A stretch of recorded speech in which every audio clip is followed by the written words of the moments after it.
અમદાવાદમાં રથયાત્રાને લઈને એક મહત્વપૂર્ણ સમાચાર પ્રાપ્ત થઈ રહ્યા છે તો ભગવાનનું મોસાળ તરીકે ઓળખાતું મંદિર બનશે વિશાળ। આ રથયાત્રામાં ભગવાનનું મોસાળ હશે નવા રંગરૂપ સાથે। સરસપુર રણછોડરાય મંદિર રીડેવલપમેન્ટ કરવાનું શરૂ થઈ ગયું છે। દર્શનાર્થીઓને હાલાકી ન પડે તે માટે મંદિર મોટું કરાઈ રહ્યું છે તો મોસાળવાસીઓએ મંદિર નવું બનાવવાનો લીધો છે નિર્ણય। વિશ્વવિખ્યાત ભગવાન જગન્નાથજીની રથયાત્રાને લઈને આ મહત્વના સમાચાર। જ્યારે 148મી રથયાત્રામાં ભગવાનનું મોસાળ તરીકે ઓળખાતું મંદિર જે છે તે વિશાળ બનશે। આ વર્ષની રથયાત્રામાં ભગવાનનું મોસાળ હશે નવા રંગરૂપ સાથે।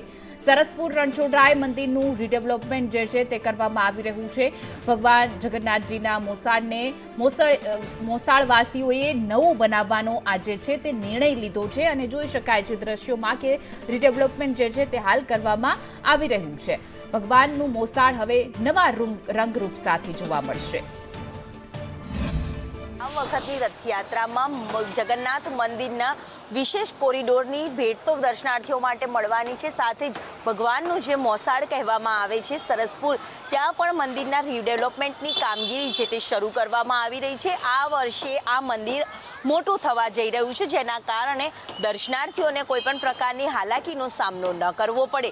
મહત્વનું છે કે આ દર વખતે દર્શનાર્થીઓની ભારે ભીડ અને ધસારો હોય છે, ત્યારે દર્શનાર્થીઓને દર્શન માટે પણ હાલાકીનો સામનો રથયાત્રામાં કરવો પડતો હોય છે। રથયાત્રાની તડામાર તૈયારીઓ મંદિરમાં અને મોસાળમાં એટલે કે સરસપુરમાં કરવામાં આવી રહી છે, ત્યારે રીડેવલપમેન્ટની કામગીરી પણ સરસપુર ખાતે હાથ ધરવામાં આવી છે। આ વર્ષે મંદિર મોટું થઈ રહ્યું છે, આ સાથે દર્શનાર્થીઓને પણ હાલાકી ન પડે તે માટેની વિશેષ તૈયારીઓ છે તે મંદિર દ્વારાથી કરવામાં આવી રહી છે। એટલે કે આ વખતની રથયાત્રામાં ભગવાનનું મોસાળ દર્શનાર્થીઓને હાલાકી બી નહીં પડે અને નવા રૂપરંગ સાથે ભગવાનના આગતા સ્વાગતા પણ મોસાળમાં કરવામાં આવશે। કેમેરામેન સંદીપ રાઠોડ સાથે દિવ્યા ચૌહાણ, સંદેશ ન્યૂઝ, અમદાવાદ।